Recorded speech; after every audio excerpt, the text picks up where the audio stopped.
Hello and welcome to the weekly water cooler conversation talking about that Loki finale. We are going to be diving into spoilers for the entire season of Loki, and if you haven't seen it, leave now because I almost said a spoiler without warning you. This is your final warning for a spoiler, and now we know it is in fact a season. One of the things I predicted very early on with lots of hope was that there was going to be a season 2 and perhaps already having it been filmed. I think we're getting a Loki season 2 sooner than we might otherwise. I think there is some nefariousness afoot. So yes, we're going to be talking about Loki season 1 because it is not the complete series. As this is a hoodie, is there classic Loki crowns? Yes, there are. This exists. I've had this for 4 years. I wear it to Burning Man, and now people on the street will know what it is. That's right. This is canon to our universe, thanks to Loki. We're gonna dive in. Strap in, you lovelies. We got the multiverse. We got Kang. We got season 2. We will get more Owen Wilson with the way it lands. We will get damn jet ski, and I hope he rides that jet ski in waters filled with glorious porpoise. We will get more Sylvie and Loki and Kang, I think even before Quantumania, and I think all of this, most importantly, is that it blended the gonzo reality of multiverse with a very grounded reality of the two Lokis that we've grown to love, and arguably the TVA. The actual storytelling itself is the best way we could have possibly had the multiverse. It's an insane story to tell, but it's, at the end of the day, all characters living to exactly their arc. And they beautifully narrated that with Kang paving the way for that story to be what it was. So this show, the writing itself was absolutely genius, and it didn't end. The finale did not involve a giant CGI fight. It wasn't a space portal. It wasn't falling back into old MCU tropes. It was dialogue, a sword fight, and snogging. That is exactly what we need to keep superhero content from having any sort of bubble burst. We need stuff to vary and flow and not feel mundane. This is a very earned season 2. Loki certainly ranks in my top 10 Marvel properties. I think it's about 8. I think it's in my top 8 MCU things in general. It is absolutely insane. Now, I did want to have this debut on the finale, but it is very warm, so... Okay, so I really love that it all landed with the gravitas of a real drama, that this landed with an important conversation about betrayal and trust and the actual walkabout of what it means to be alone. Because at the end of the day, this whole show was about Loki being alone, Loki being a betrayer and betrayed, and that's how it ends. Sylvie literally pushes him out of her life, and he can't be trusted and she can't trust. So it is absolutely genius. I think it's a fantastic way to end it, and I think the show is very inspired by Fincher. They've talked about Fincher, they've talked about those inspirations. What I really enjoy is the opening. We had that Fincher sound cue from 7 where Loki walks up the TVA booth, and there's a sound cue that is Pitt walking up to an information booth. And this is the end of 7. This is the end of a lot of really good dramas, as you cause the hero's hubris to be their downfall. Kang manipulated them the whole way, and instead of, whereas in 7, the hubris was rage, right? It was one of the 7 deadly sins. This was trust. He plants seeds of distrust. He plants seeds of confusion between the two of them. He riles that all up while setting them up for the entire thing. And it basically gave us the hubris of the hero being their downfall, while also being a powerful drama, Shakespearean in scope, and giving us a multiverse soon to be of madness. Now, my question is What If a direct sequel?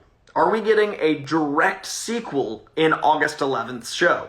Because basically now that the multiverse has started, what if it's not the What If comics, for example, are each individual issue is, what if?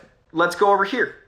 This might be each episode is a multiverse starting. the What If show might be very much in canon, might be the next step, a direct sequel to Loki Season 1, where the Marvel Cinematic Universe goes. Some of these animated storylines might get tied into the future of the Marvel Cinematic Universe going forward. This show was very much pitched as a fun, animated side missions project. This could actually be the next thing in the MCU in a more direct way than I think we thought, because of how insane the ending of the show was, how much the multiverse really exploded out. I think we're going to see multiverses expand, and I think that's what each of those episodes are, and we're in for a damn good time. And I also don't think it's a coincidence that we got the great Korg and Deadpool in a trailer on the same day. I could talk about that for an hour, but the Korg Deadpool footage, which is the genius marketing of Ryan Reynolds talking about Free Guy, is the beginning of the multiverse. We've got a Fox character and an MCU character side by side for the first time officially.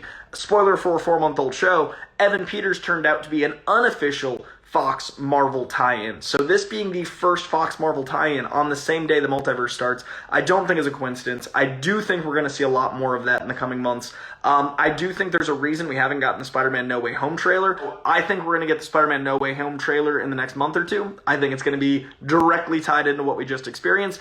And what's really interesting is Doctor Strange 2, which is out in February, it's out in like 5 months, is now a direct sequel to both Loki and WandaVision. It has so much ground to cover. It has so much to do. And I think any trailers we see for that or Spider-Man are going to be very multiversal. And that's why I'm thinking What If is a very important piece of the puzzle leading up between those two. And not to mention Hawkeye and the Hawkeye's tie-ins to Black Widow. There's so much going on in this web, this tapestry of this Marvel Cinematic Universe that I'm just so overwhelmed by. And then Quantumania drops in February of 2023. We know we're getting Kang in Quantumania. I think we're going to see him a lot more between there and then, because the story they set up in this episode with Kang, or He Who Remains, is so big that it will rival Thanos's. It is so much more. Thanos is a linear story. It involves time travel. It involves, infinity gems. It involves all these things, but at the end of the day, it's a path.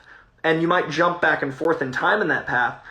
Kang just opened everything up. Literally anything in the history of cinema is possible with this universe. Everything ever is possible. This show is one of my favorite landings of a broad concept that the MCU has ever done.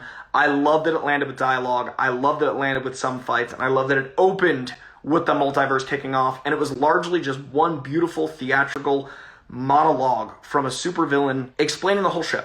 They gave us the whole show. It concluded season 1 and launched the entire phase 4 as we're about to know it. Good golly, Miss Molly. And it was all based around a very fair moral quandary. The whole show is an existential crisis. The whole show is raising very important questions. No one's the bad guy here. Sylvie doesn't trust anyone and was fighting for free will. She wanted everyone in the multiverse to be able to live on their own with free will. Kang was pruning timelines, killing billions upon billions of people. Loki no longer wanted a throne, showing his growth, but also wasn't sure if the chaos of the multiversal war was worth it. Neither of these people was wrong. It was a quandary about free will versus control. It was a quandary about not living in chaos versus not having anyone be able to make their own decisions because there's a dictator. Obviously, dictators are bad, but free will is important, but so chaos. It's no one's right, no one's wrong. Genius writing. The opening voice intro shows that the multiverse is here. The opening voice intro shows that our universe is also part of this experience, and that's why I say anything in the history of cinema can be canon. The opening has Falcon, Wasp, Black Panther, Ant-Man, Black Widow, Star-Lord, Thor, Captain America, Hank Pym, Captain Marvel, Loki, Korg, Classic Loki, Vision, and Sylvie all over It's Been a Long, Long Time, which is the song that Cap and Peggy were dancing to. That concludes Cap's beautiful and perfect, in my opinion, arc. But in addition to those fictional characters, it also had Alan Watts, Neil Armstrong, Greta Thunberg, Malala, Nelson Mandela, and the former president, Liberia, Ellen Johnson, along with Maya Angelou. Iconic non-fiction characters next to iconic fictional characters, all experiencing dialogue simultaneously, kicking off the multiverse, making it all canon, folding it all in one beautiful audio cue while giving us the star wipe craziness Marvel fanfare we love in that Marvel Studios logo. It is the perfect way to kick off the multiverse, in my opinion. And then from there we get the opening visuals of universes ripping apart and forming and things spreading. And that opening visual is so psychedelic, so cosmic, so Kirby, but also so grounded in the 13-year journey we've taken with Marvel. It's one of my favorite things that Marvel's ever done. That opening entrance is one of my favorite things Marvel has ever done. Between the sound design and the visuals, the psychedelic craziness, I'm so excited. I'm typically not a cosmic Marvel guy. I like the more grounded stories. I'm more of a Deadpool Spider-Man guy than a cosmic guy personally. I love them both, but if I'm picking between the two, I'll take the movies with the hats and sunglasses over the Star-Lord cosmic romps. Guardians of the Galaxy proved me wrong because that's one of my top 4 Marvel films, but if you told me before Guardians that there was going to be that, I wouldn't have believed you. This gives me an element of groundedness, so I'm invested in these characters while still being absolutely cosmic, while still being huge and insane. So since you're invested by way of the MCU, since you're so thoroughly involved, I think it's going to land the cosmic maybe better than the comic books. The trickiest thing about the comic books is you're having to look at drawings and writing of characters you've only possibly just met, or characters that you might not be able to identify with because there's not something there that tethers you to them. With actors, with movies and TV, if you know the actor, you trust the actor, or if the actor is doing such a job, you've just met them and trust them and are captivated by them, you can tell bigger and broader stories that, again, might not have translated to you in the comic books. This is a really good opportunity to sell something as insane as these cosmic stories, to tell something as insane as a multiverse in a brand new way. If you can't tell, I couldn't be more excited. This is about to expand my world of comics to the masses, and it's going to do it in a way that I might enjoy stories that I was like, that was fun, but I would have preferred blank. This might give me as a comic fan, and you, whether you're a comic fan or not, a brand new perspective on these stories. This castle is just stunning. Now, the castle itself is beautifully rendered. It felt like a place you could visit, but it also felt like something at the end of time. It felt both surreal and real, and that is a really hard line to walk. I feel like costume designers, production designers, and casting directors are some of the unspoken heroes of these properties. They don't get nearly enough love for what they build, so the production design in this, I wanted to give it some love. Also notice there's a 4th timekeeper in that castle.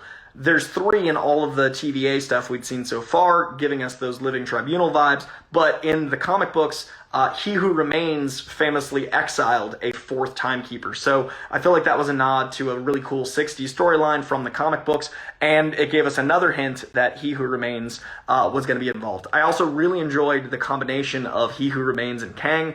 I think it worked out really well that they kind of blended those two characters. He Who Remains is he's not very different, but he serves a very different purpose. The character himself is very different, and he serves a very different purpose in the comic books. He's a wrinkly old white guy.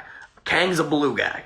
They're very different characters, but in the comic books, Kang watches He Who Remains and kind of takes advantage of those things learned and conquers. So what they did with the characters by blending them, which Marvel does very well, which I think they did well with Sylvie versus Lady Loki, is there's thousands of characters in the MCU. Combining them, consolidating them, streamlining them really works here. So it would make sense that Miss Movies and whoever else would call him He Who Remains, especially if there were other timekeepers, especially if he's millions of years old. It really does work for both characters. I don't feel shortchanged at all. Plus, now Jonathan Majors isn't lying. He said Kang wasn't in Loki. We haven't met Kang yet. We met He Who Remains, a variant of Kang, a seemingly more benevolent variant of Kang that's about to be unleashed by many, many more Kangs in the time to come. I really, really love the world building of the End of Time. I want so much more in this little pocket of the universe. I really loved that Miss Minutes ended up being nefarious. She has that adorable cartoon southern drawl, captivatingly portrayed. But I love that she's the one kind of pulling the strings, because I now want to rewatch the first season and see how much Miss Minutes was manipulating Renslayer, vice versa. I want to see how much Miss Minutes was keeping an eye on Loki. Remember, Loki was trained by Miss Minutes, so there's a lot Miss Minutes was doing as the right-hand man to Kang. We all kind of assumed Renslayer was the right-hand man to Kang, but it was Miss Minutes all along.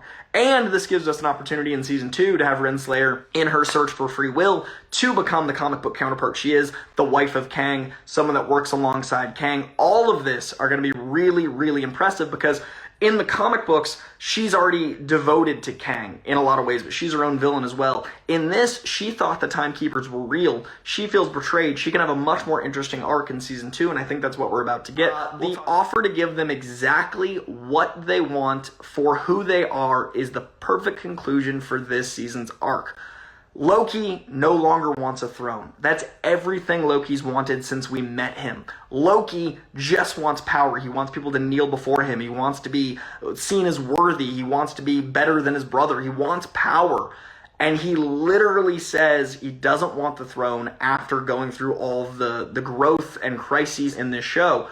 Sylvie wants to live a life and forget. She wants to not be broken because of her trials and left out in the cold and have her life ruined as a small child by the TVA. So she wants revenge, and she doesn't want to live the life she's lived on the outskirts as an outcast. She's offered a timeline where she doesn't remember and she has the freedom to be herself. And then on top of that, they get to be together. Kang literally wraps up all of this because he's laid the pavement for it to give them everything they want, and that is the perfect way to land the psychology of this arc, because he doesn't want the glory of killing Thanos. He doesn't want the throne. He doesn't want to have a fake lifeline with Sylvie. All things we've seen him want for the last 13 years, immediately disavowed, because all he wants is to see Sylvie happy, her to be okay. A selfless act to that level for Loki, as selfless as sacrificing himself for Thanos, as selfless as anything a hero would do. Loki becomes a hero in that moment, and it's really amazing because he has to figure out whether or not free will is worth all of this. He needed a minute to think about it. He needed a minute to sort it out. And at the end of the day, he decided no matter what, he doesn't want power. No matter what, he doesn't feel responsible. But then the twist is he might have to be in power. He might have to rule the TVA, so a very untrusting Sylvie doesn't trust a very untrustworthy Loki. All of that is the landing of two beautifully written arcs throughout this season, very much like my experience with Cap, Thor, and Iron Man. Captain America starts out the beautiful saga of Phase 1 through Phase 3, selfless, and ends selfish by choosing to stop fighting an endless war and be with Peggy. Iron Man made war weapons and was selfish and literally decided to sacrifice himself, going selfless. Thor being at that crossroads, being a man who is sure of himself and then losing himself. He's missing in Civil War, which is the crossover, a man on a walkabout. All of these three beautiful arcs, and now you can add Loki's to that, where Loki has now had a 13-year journey of wanting power, wanting to rule, and now wanting to be selfless. Through this show, we've seen that develop. Now, Sylvie, we didn't quite land there because of her choice, but again, she wasn't necessarily wrong. She wants people to be free. That's not a bad thing. That's not a villainous thing. Even though, as Kang says, all three of them are villains, which is the mwah.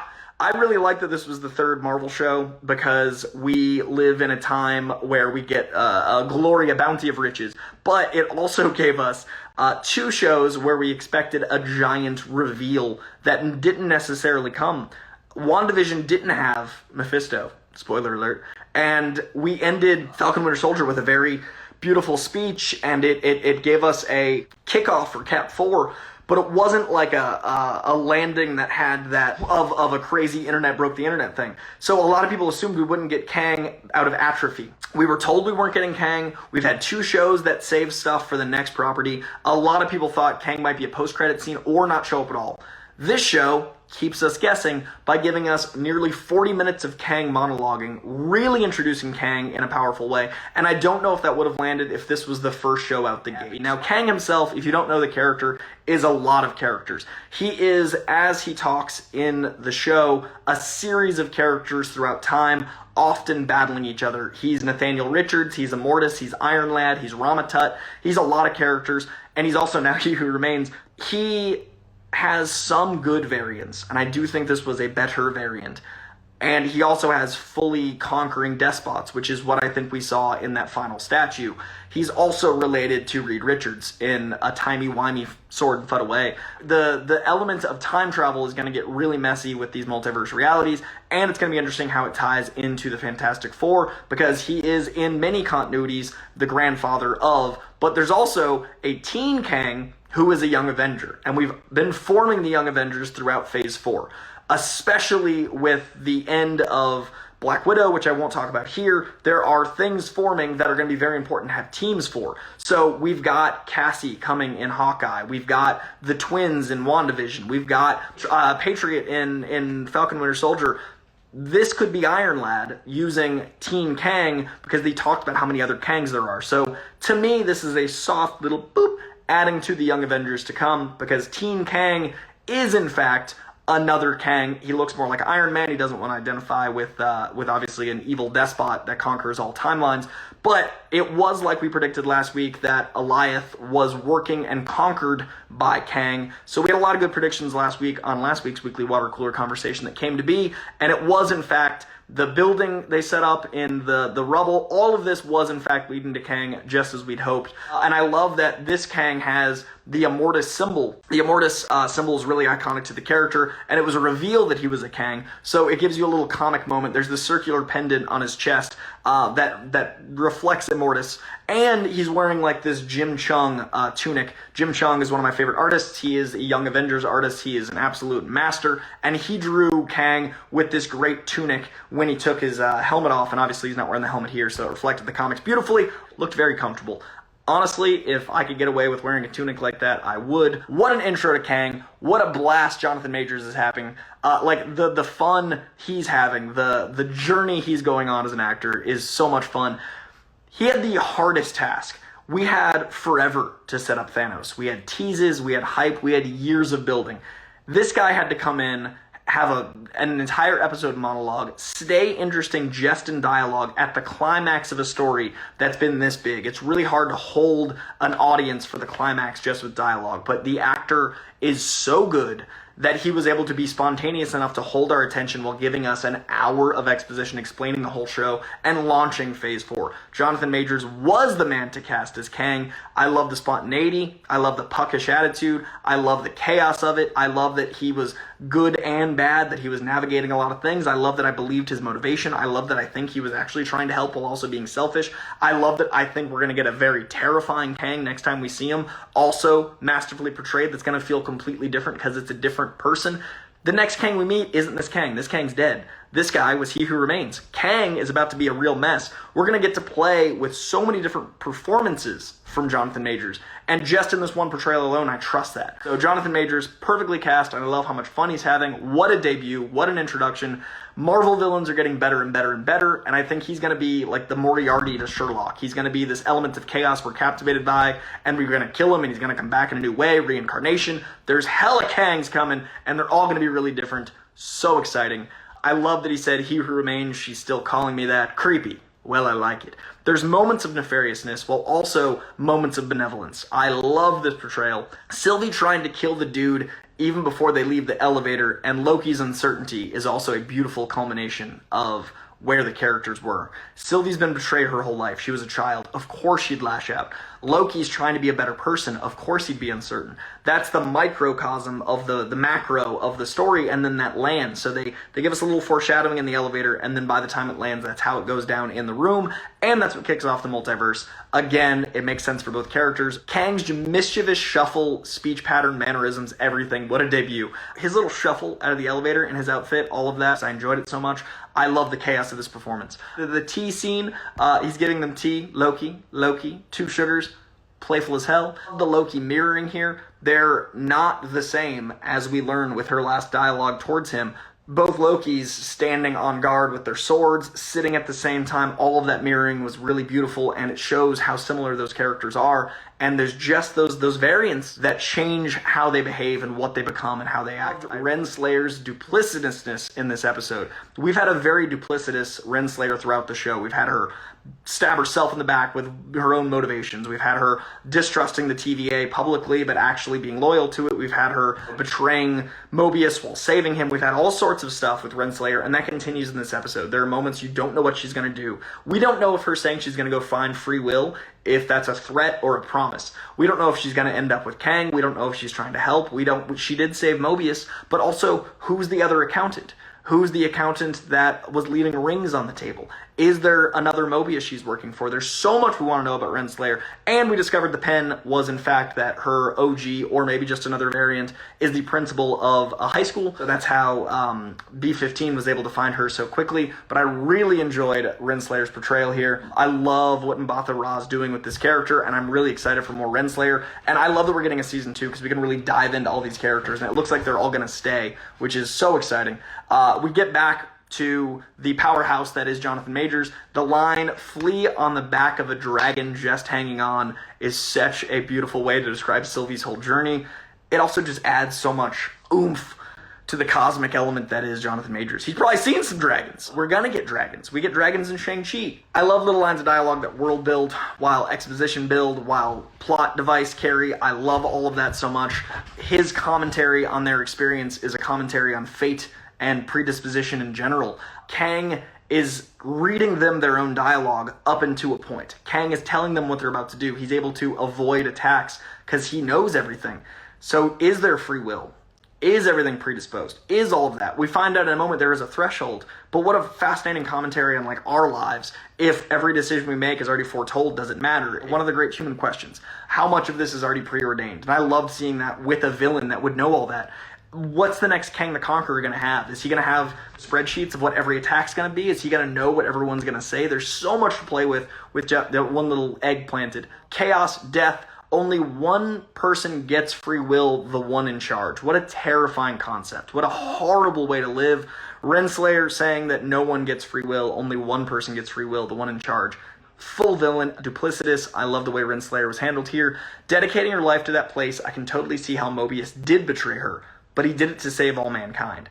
So if this show was about Renslayer, from her point of view, yeah, Owen Wilson, Mobius, betrayed the entire TVA, something they dedicated their lives to. As far as they know, they're born there, from there, work for there. So Mobius did betray them for Lokis, for a pair of Lokis. So from her perspective, she isn't the right here. She was the one wrong. But obviously Mobius did it to save all of free will, and that's great writing about perspective, what a good villain is, what a good hero is, and then she does end up caring for Mobius, not pruning him, and we don't know how that's going to land. It sets up the next season very well. I just want to know who the other analyst is. In addition to the jet ski, I want that, they got to open the next season with the jet ski. I don't even care. I don't even know if it makes sense. They'll find a way. They're brilliant writers. We need that jet ski.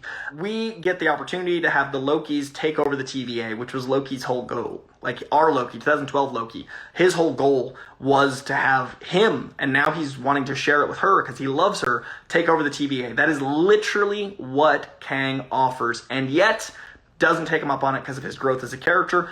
And the alternative is to unleash war, to unleash chaos, to unleash everything that shattered the universe. So that is a Sophie's choice right there. Without the TVA, everything burns, he says.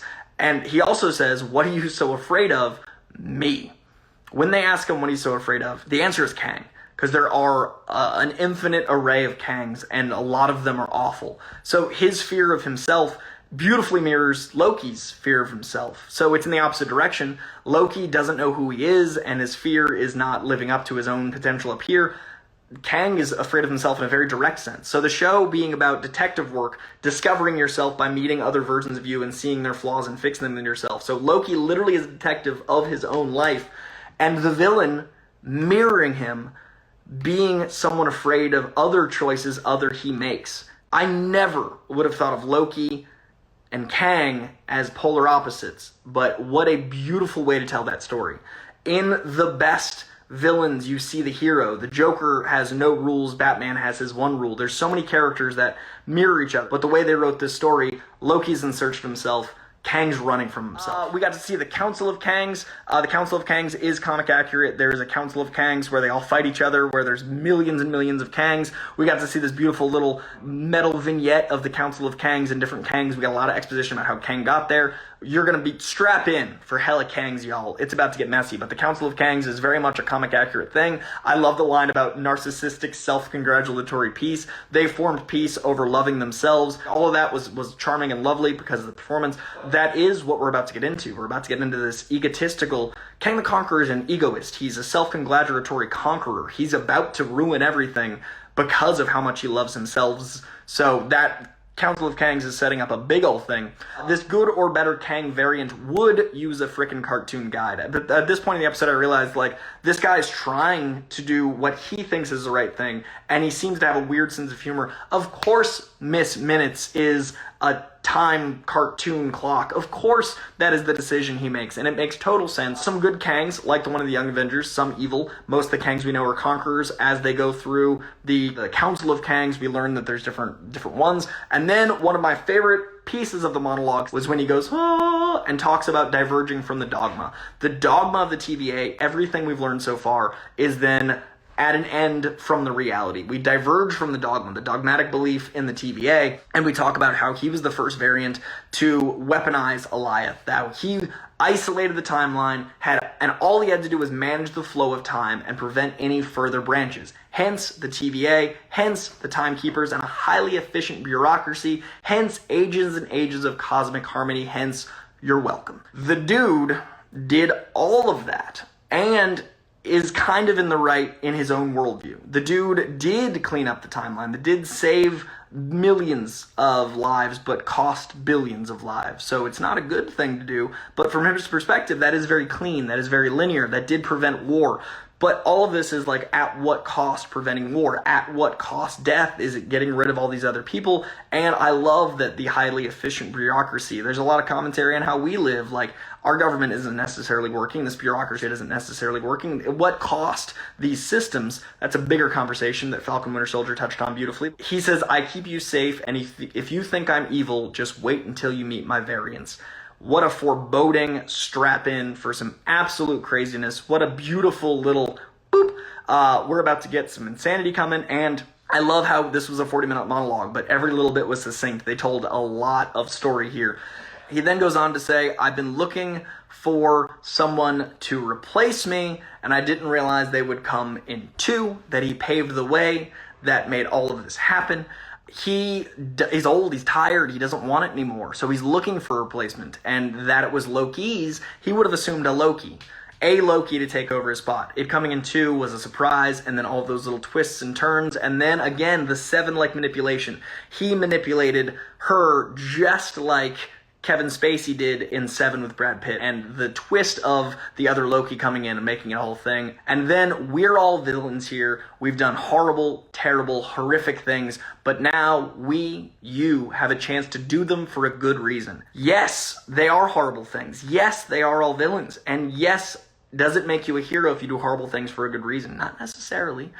The moral quandaries here at play in this line of dialogue, again, why this makes my top 10, is this show ends with a dialogue about morals. This show ends with a fight between two people that completely see themselves as right, that are the same person in this case, and a villain that was trying to help in what he thought was right. Everyone here thinks they're right. No one here is mustache twirling, but there's literally billions of lives being cost. It is inspired.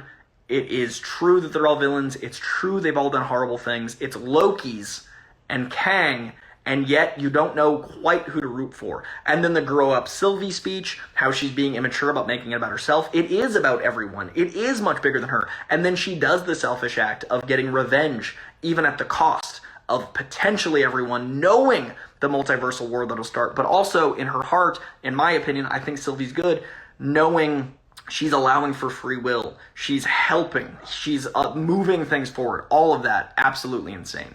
Done horrible things, now you can do them for a good reason. Benevolence. There is a benevolence to that. And be the benevolent rulers of the TVA. Let the TVA know their variants. Let them. He's giving them everything on a silver platter, but It's not what they actually want, and it's not the right thing. You need to let all these other timelines be free.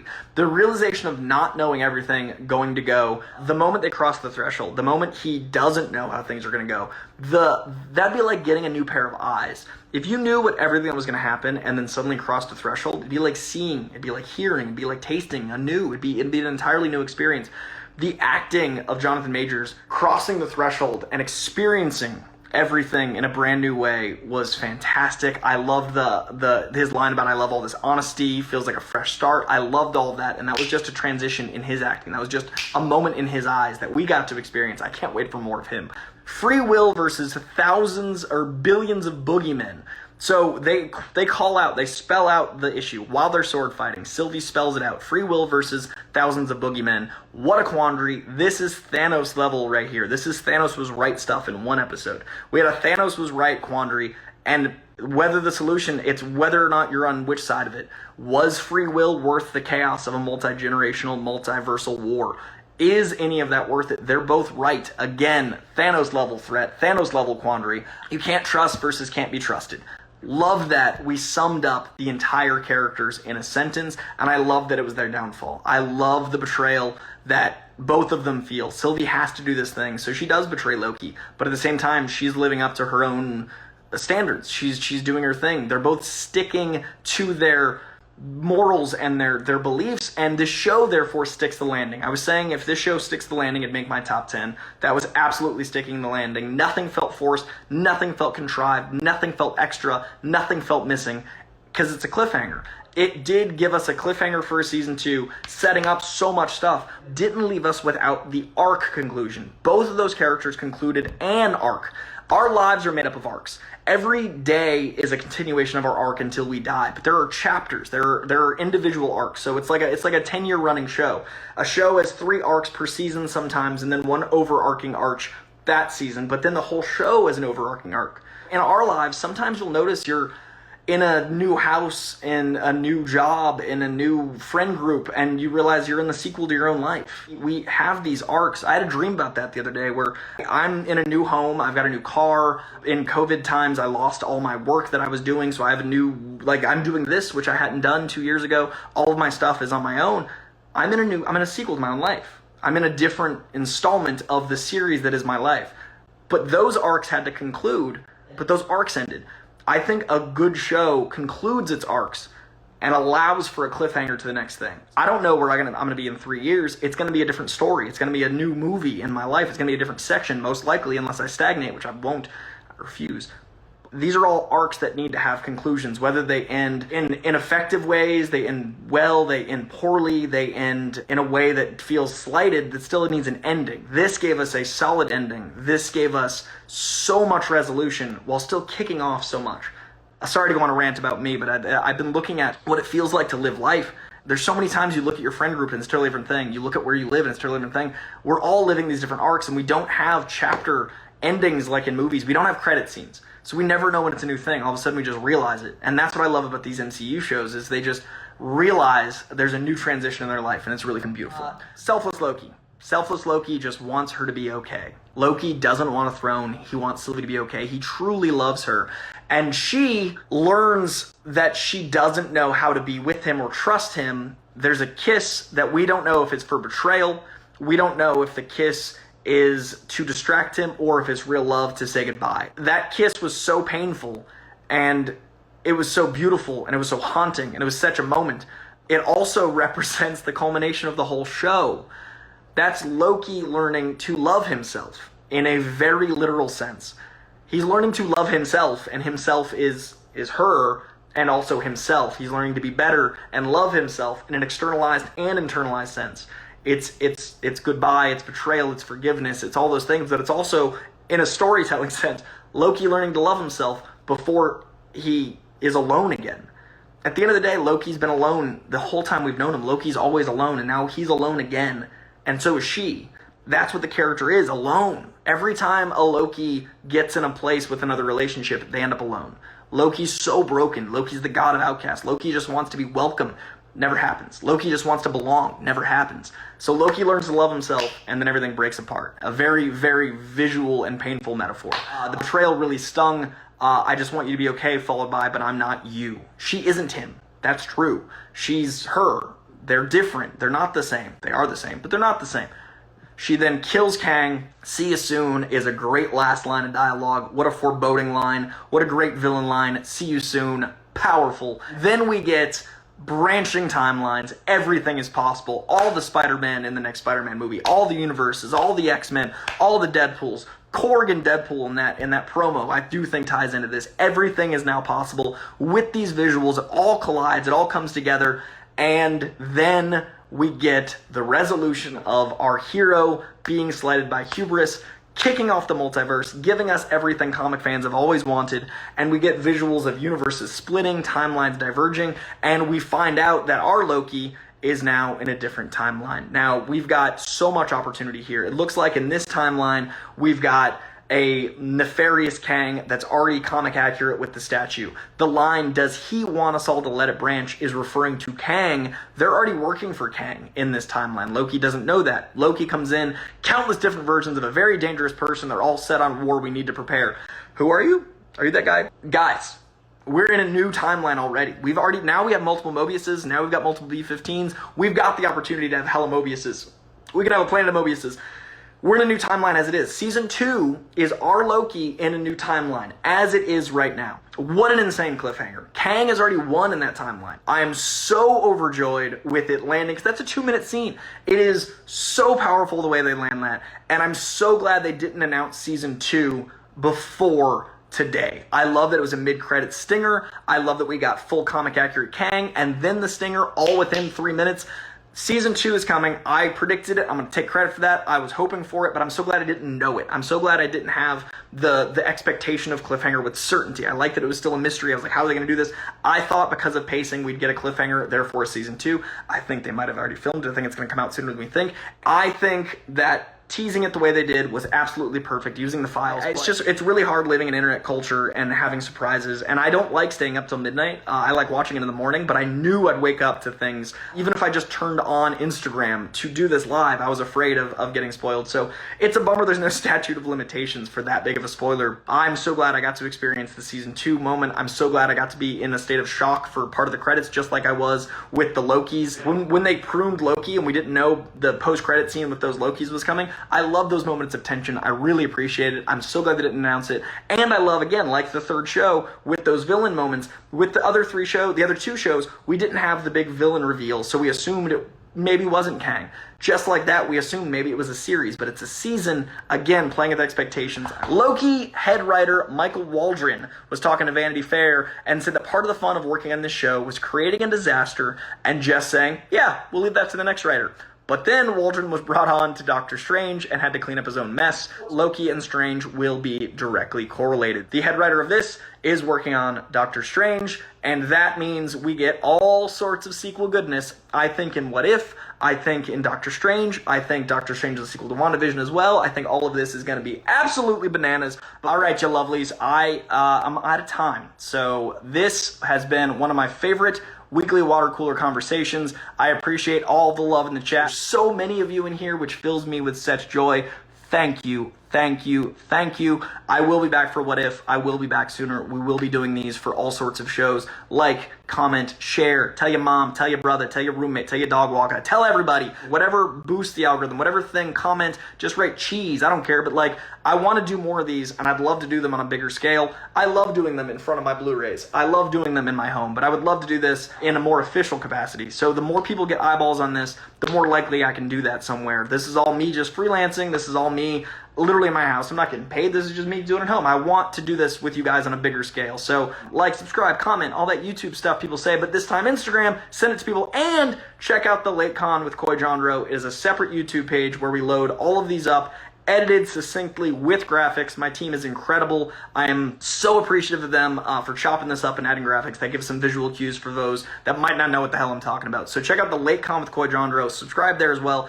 I just want to do this for you guys. I loved this episode. I loved this water cooler breakdown. Thank you. That Loki finale was everything I wanted and more. Top 10 MCU. And thank you for joining me on the journey, because that's what it's about. Life's a journey. Find yourself. Find your own Loki. Find your own Loki. All right, much love, guys.